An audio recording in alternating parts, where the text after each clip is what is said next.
Vicky, how did you find carnivore? Well, hey Dave. Thank you for asking and thank you for all you're doing with our community that you're actually being a big builder with. It almost makes me want to cry to feel like I have a little home place, even though, you're the first connection for a lot of people. Um, so, and it helps to know that all these people's stories are coming through and touching people's lives. And on you get all kinds here. My version of how I found carnivore was really like 5 years ago, but I didn't listen. I mean, I listened, but I didn't think that it applied to me. So I want to go back to about 10 years ago. I had gotten up to about 100, over 190 pounds, because I know I had finally lost a little weight and was brave enough to get on the scales. Um, and I was having some bad issues, not just with weight loss, but with my teeth going bad. I had walked into the dentist maybe um, 15 years ago, and the dentist had said, "Oh, what are you doing? You look great. You're remarkable. You're in such good shape, whatever." He was like, "You look great. What do you do? And you're so happy." And then and within 5 years, I walked in and he was like, "What is going on with you? You look horrible." And so um it wasn't just the weight gain. I was having it seemed like I had plantar fasciitis or some kind of foot thing that was going on. I couldn't even drive for more than 10 minutes, which was about how far it was to my work. Along with that, all kinds of other joint issues. They seem to be going almost in a diagonal on my body. And I thought, well, bones and teeth are related. And so I started looking things up and I saw something called false gout. I saw only one entry in the internet that said about false gout, and that it could be related to a mineral deficiency. So I was like, okay, well, go get the periodic table out and start looking up the minerals. I was like, oh, calcium. That's what I need, calcium. So I started going through, to make a long story short, trying to get, calcium, zinc, magnesium, and I would get a different bottle of pills like every week and just keep adding it to the menu kind of thing. And I also want to just say right now, I've been an extremely big gardener for, I mean, I guess like 40 years. I'm really good at it. In fact, that's really almost what my job is right now, based on that. And anyway, so back to the story, I was adding all these minerals. So I found Dr. Joel Wallach, who I recommend to everyone. He put out these videos. Well, he put out a book, and then he did, uh, tours speaking, called Dead Doctors Don't Lie. All right, so I was trying all these different minerals and nothing was really working. And I did finally find diatomaceous earth, which is loaded with minerals. And I've since then thought I've often thought that that was the one thing that kind of got me going in the right direction, because my joints started to feel better. And I guess I was like 53 at the time.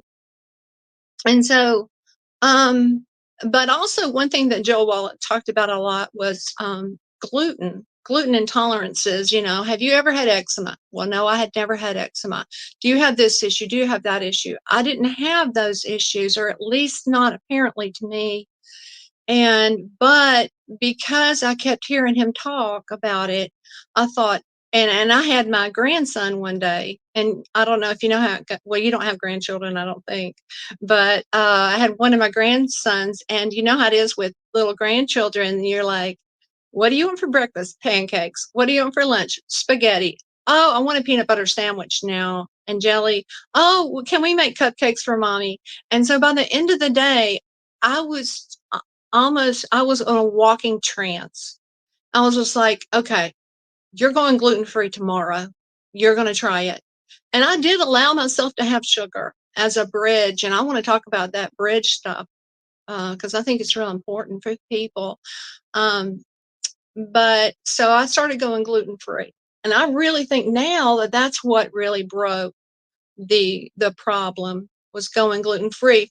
When probably, I don't know how long it took, but probably within a year I had dropped like 40 or 50 pounds, because I got down to 140, which is a pretty good weight for me because I'm like 5'10". And so, everything seemed to be good. And I let the carbs roll back in. I mean, actually, I didn't ever go carb free back then. It was just gluten free. And it only lasted for a while, but it got me going enough that I was able to, start doing good for the next almost 10 years. And even though the bread started creeping back in, and in fact, well, I started drinking beer actually, and pretty heavy duty into that. Um, and then about 3 years ago, I think it was 22, it was just like my weight had gone back up over the years. I was like, I can't even lose any weight. And I'm back up to 170 something or more. No, I was 180. I was like, okay, something's got to happen. Well, I didn't think go gluten free again. I just thought you just need to reduce some carbs. And then I started reducing the biscuits because my boyfriend was always buying us biscuits in the morning, um because I'd be out there gardening in the morning, and so I started cutting the biscuits out, and I thought that that would, take it on down, but it didn't. So it just began a process of trying to lose weight by cutting carbs, and it still took like almost a whole year to lose 10 pounds with that method. um, and I do want to say that I wanted to lose weight for my daughter's wedding. And the reason that it's important is they got married in 22.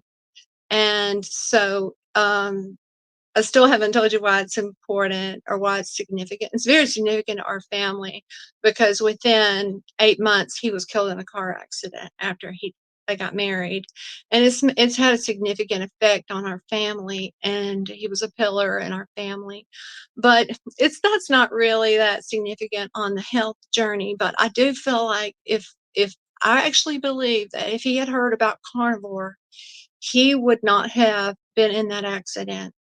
And there's reasons why I'm saying that, but I'm just going to say that's how important it is for this message to get to people.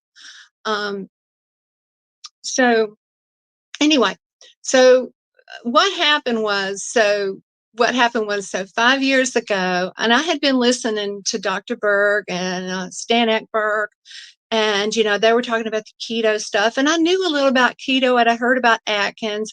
I remember one of my friends years ago talked about the Atkins diet, and I remember saying, oh, well, what's wrong with vegetables?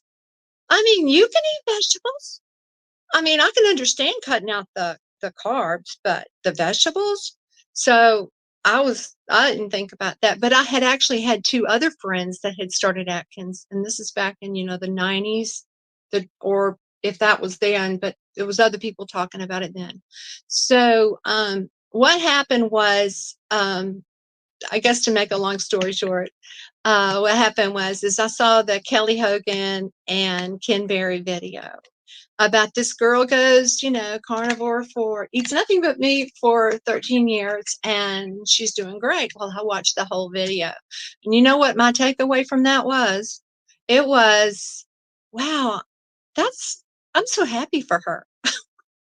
I'm so happy that I can eat all these vegetables and live on this sparkling vegetable diet, and I'm fine. I never connected the vegetables with my health problems, and in fact, even not the other carbs, although I may have had enough sense to think about the gluten. But at the time, I wasn't. I mean, anyway, but that was my takeaway, was I'm so happy for her, but that I can eat all this stuff. Okay, and so it didn't then it wasn't until, fast forward, I moved during COVID and lost two jobs that I was working because of COVID. Oh, sorry, because of the pandemic, and just things are changed for people all over the world with that. And I threw away all the costumes that I'd made for all my students, my special needs students. I worked with them. I was an art and music therapist, and I did plays with them, and they loved me so much, and I loved them so much. And so it's changed things, and people go through a lot of different things. And so I was a big gardener. So that is kind of my job at my boyfriend's house, is gardening. That's one of my initial jobs. And so I saw the Anthony Chafee video, the one that says, the real famous one that says, vegetables are trying to kill you. I was like, this guy's a crack up. So I'm going to watch this. So I watched it. Okay. Well, actually, I had known enough about that stuff that it actually kind of made sense. I mean, I've even told my daughter, who picked up gardening as well, I told her, well, spinach has oxalates in it, and tomatoes can cause people arthritis, but it's a good thing we don't have a problem with any of it. And so on and on, but what his stuff made sense. And I really never thought about it. And I'm trying to think of the problems that I was having 3 years ago. So I really wasn't having the joint problems again, but my hair had gotten all brittle, and then it had really had a fallout session. Like, this is in 22. And so I went through trying to lose weight by cutting carbs. And then I was watching Dr. Stan Ekberg and the other one, and Eric Berg, and just looking at the keto and looking at vitamins, supplements, and everything. And I was doing keto, and then I got into paleo, and I really don't even know the difference now. But when I saw that video about, because and that was in 23, that was last year. And so I was trying to do the keto and the paleo. I was like, well, I understand this. And I was eating tons of vegetables. Oh, I had my garden going. I had my boyfriend's garden going. And I'm sitting there making okra and tomatoes and picking tons of okra, even though when you pick okra, you will get such a bad rash and such an itch. It's like, whoever did this? But I'm like making a whole huge plate of okra and tomatoes with butter on it. So that's keto. And I was like, oh, wow, I'm so blessed to be able to live off the land like this and be so healthy. And I didn't really understand that my health was deteriorating because of what I was eating. And so, anyway, finally, by the end of the year, after Anthony's Chafee video, and then I started looking at some more things, I thought, I'm going to go, because keto and paleo just weren't helping me. I had gotten to the point where I was so proud of myself because I could make a little almond pancake thing, and it was so good for a hamburger bun too, and any bread that you wanted. And so I was really proud of it. There was no progress being made. So I was like, I'm going to try this carnivore thing. And I'm not exact. It felt like I put the wheels on that at my mom and dad's house back in December, because I was helping out with my mom and dad. And but what I really remember is thinking, oh boy, now I've got the tools that when I go over to my children's house, I have my youngest is a boy. He's 28, I think. And I thought, I'll start going over to my kids' house and taking steaks. And well, so because I was like, I was obviously convinced enough, because I think I had started doing it at my mom and dad's house, sort of just like getting in the water like a baby pool or something with carnivore. But oh, this is another thing. My blood pressure, I've always had like low blood pressure, is runs in my family, but it's starting creeping up into the 140s and stuff. And I'm like, wait a minute. I don't have problems with blood pressure, because I always have low blood pressure. But see, the thing is, I did have high blood pressure. It was getting up there.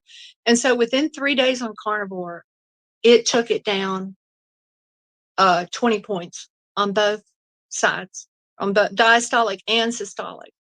So I was like, there's something to this. if that can happen, and I haven't had medical insurance for 20 years. So I've hardly gone to the doctor at all. And, but uh, my heart was racing a whole bunch. Like, I guess it was like 4 or 5 years ago. And my boyfriend said, okay, you need to go to the doctor. So he paid for me to go to the doctor and see his doctor. Well, my heart rate was up in the 80s and 90s. And he said there was nothing wrong with me. And so I just walked out of there going, okay, there's nothing wrong with me. So, whenever I would take my blood pressure and something like that, if I was at somebody's house that had one and my mom had one, I was glad to see it get in the 80s. I was like, oh, wow, my heartbeat's only in the 80s. That's doing good. Oh, okay. So after 3 days on carnivore, it had gone down to in the 60s, and that is more normal. So within 3 days, I saw changes that I just made me a believer. It's like I really wasn't worried about those issues. I didn't think about it. I just knew that I had started doing carnivore for weight loss. And so I was really interested in all the videos and all the doctors that have so much to share and good information. And so anyway, back to the story of the steak. I went and bought a ribeye for the first time. I don't know if I've ever had a ribeye. So, it was from Publix, and Publix is a kind of pricier store. I think I paid $28 for this big, huge ribeye. And I took it over to my son's house. It was really I call her my sister-in-law. She's my son's daughter. They live there. And I thought, okay, I'm going to cook this ribeye. When he gets home, he'll have it to eat. He needs a steak. And so I made this ribeye, and I could not stop eating it. I just ate it and ate it like I've never tasted anything like this in my life. So I really ate the whole ribeye myself.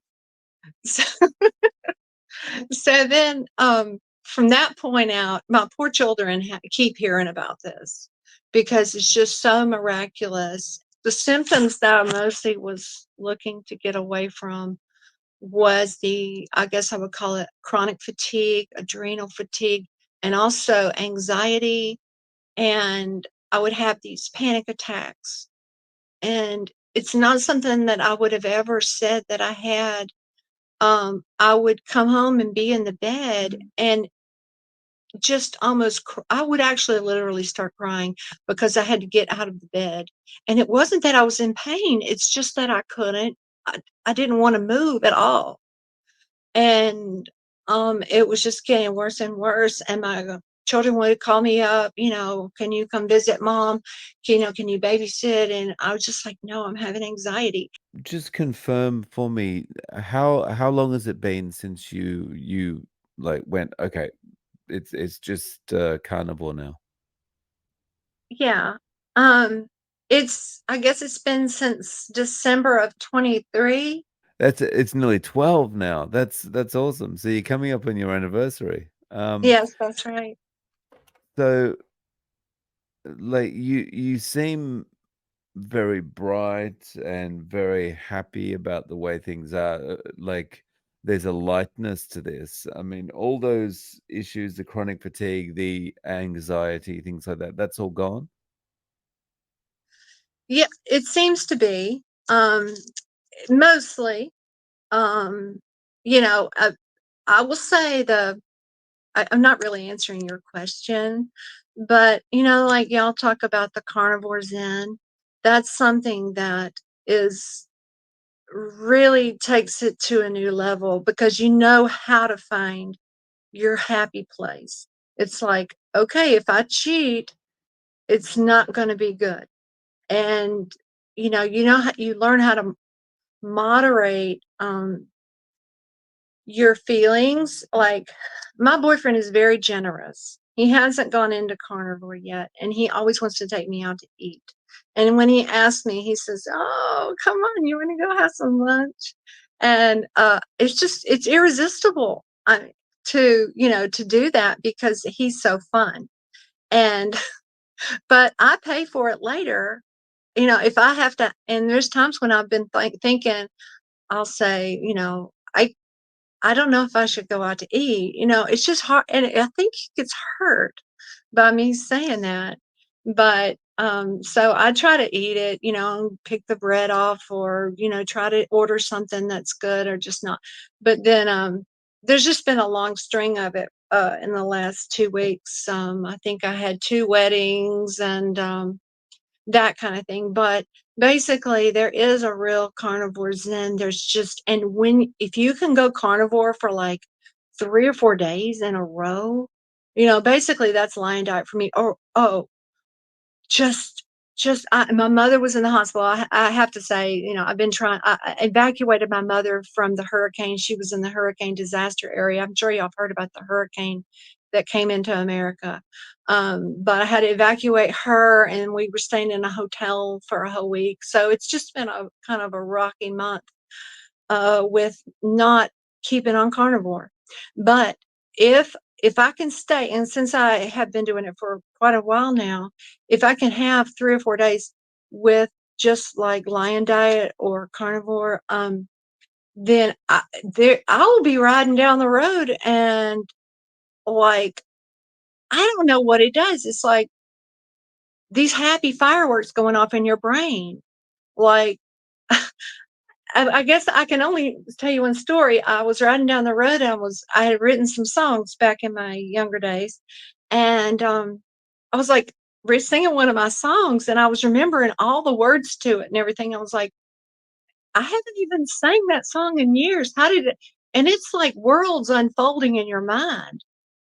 And like I go to sleep at night sometimes, and I'll see all these beautiful visions in my head, and it's just like worlds opening up and so there's something there, and there's a happiness and a contentment, like even like today with my granddaughter. It's like I don't know how to do this. I'm tired of babysitting, sort of. And it's like, okay, well, it's no big deal.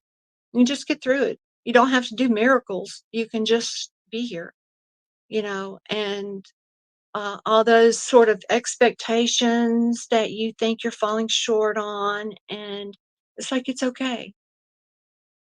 So Yeah. And so on the days where, it is a normal carnivore day or it is a normal lion day, what do you typically eat? it's I'll throw in with there how often I eat. Um, I'm not a big breakfast eater at all. I usually will try to make a breakfast on the weekends because my son will be here. Well, he's always here with me. But, I try to stick with that little tradition of having Saturday or Sunday breakfast of sausages and eggs. It just no longer includes grits and toast, but I make sure that it has heavy butter. And he's a pizza delivery guy, and he can bring anything into the house. He's high functioning Asperger's, actually, and he can load up on pizza all the time. And I've just added meat to his diet and fat to his diet. I always have something here for him at night as well. And but just even the addition of of all the meat has helped him. I can see a difference. But anyway, for me, I basically just have typically don't eat any breakfast at all. And then if it was just up to me, I would probably wouldn't eat till 2 o'clock in the afternoon. But really and truly, like last week, it was like, oh man, I think I don't really want to eat until dinner time. And so it's sort of that natural progress of how really you're just feeling fine and you're doing so much and you don't want to stop, and then you just like go eat dinner. So I always eat dinner. And even if I eat right before I go to bed. But usually it's lunch and dinner. And a lot of times, like, if I cheat because I went out to lunch with my boyfriend, it's like I can't wait to get home and just have my carnivore meal, and pour animal fat all over it or melt butter all over it. So, where does this go for you from here? Do you feel like you'll be trying to do this forever and more strictly, or how do you see it going? Yeah. I do. I mean, I already deal with enough cheating as it is, and really don't care for it. So, I just don't, and I already have, I'll have stabbing. Oh, like within a few days of going carnivore, or not days, maybe it was weeks, I realized that I lost a shoe size. So, so yeah, so I was like, I didn't know I had any swelling in my feet. And then I bought just like a little cheapy ring to wear to that wedding just a week or two ago, 2 weeks ago. And I had it on, slips on and off fine, but because I've had a lot of cheating in the last 2 weeks, I had put the ring on last night, I think, and my granddaughter wanted to see it. So I started to pull it off my finger and I couldn't get it off my finger. And so that is how fast you can swell up from not eating the carnivore. That's weird. I get my sentences wrong, but your swelling can really go up, and it's just not even comfortable to eat that way. I'll get stabbing pains in my stomach. Um, Everything will be messed up, and your clothes. I mean, my bloating was so bad, and now it's also bad. You might can do one little thing, but when you do two or three things a day of quote cheating, I guess it sounds silly to other people, but just sticking with straight carnivore is the real happy place. And I just don't want, I want everybody to have that. So yeah, it'll pretty much always be trying to keep that on that way. And I said something earlier about bridging. Um, So, like, I know you didn't ask me this question, but I think it's I think there's a room for people who can provide bridges for other people. Like for instance, artificial sweeteners. I think there's a time and a place for those who are trying to cross over, because so many people do not have any clue that it could be so wonderful and so good, and that you don't miss the carbs. And just like helping them get over to that place, like sneaking allulose in my boyfriend's sugar bowl because, he puts sugar in his coffee. But I have a freeze dryer. So one thing I mean, I can just harvest so many vegetables, and we've tried to sort of create markets for our vegetables. Um, but I have a freeze dryer that I bought. Okay. They were about $4,000 about 4 years ago. And I was like, I'm a big prepper. And so I was always pulling in all these things that I'm pickling. So the one thing that the carnivore diet has done for me, while I miss the whole garden life in a sense, is like a place to grow up, because I don't have to be freeze drying vegetables anymore, and I don't have to be pickling. I won't be doing that anymore. And so I'm actually converting my garden into a flower garden, because I was like, how are you going to do this? So I guess it's a bridge professionally for me, because now I'm just going to do flowers. And I guess that's the freedom of a carnivore, is that now don't have to be growing vegetables all the time. I guess I will. I still am at my boyfriend's house because we kind of give some away, but that's a question I don't know how to answer that one yet. So, if someone came to you for advice in getting started with carnivore, you would recommend they kind of step slowly and basically go over that bridge? Y- Yes. Um, there's those people out there who want to do cold turkey, or, go straight on. But my story certainly has been one of a graduated thing. I do think that I had what do you call it, either the oxalate dumping or the keto flu, but it was on and off for like 3 months. So I don't know. Um, but yeah, I would say that people need to graduate it, and just anything a person can do, if all they can do is cut the biscuits out in the morning. And also, my grandfather was the chief chemist for Anheuser-Busch, and back in the 30s. So, right after Prohibition.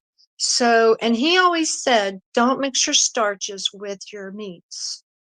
And he was a yeast chemist, so he knew about that. And so I've been trying to tell my children that because, even, and there's a lot out there, I'm sure you've heard a lot out there about how, if you are going to have carbs, don't mix it with fat because of the Randall cycle, which I don't understand that yet. But also, don't mix your starches with your meats because you're going to glycosylate your proteins and stuff like that. So, I mean, anything somebody can do to start getting away from carbs because they really, I mean, how did humans get here? How did we get here? How did we start having so many carbs? Because people are right, you can't sky that many wheats. And I've tried to do it myself, uh, doing growing wheat and grinding wheat. And I don't know how we ever got here. So Vicky, do you have any way to reach out to you? Do you have any social media or anything like that? I actually do have some social media. It's I think it's my okay, I'll just give you my email address. It's vicky.fair10@gmail.com. Thank you so much for coming on today and sharing your story, Vicky. I really appreciate your time. And thank you so much, Dave, for getting this going. Appreciate it so much.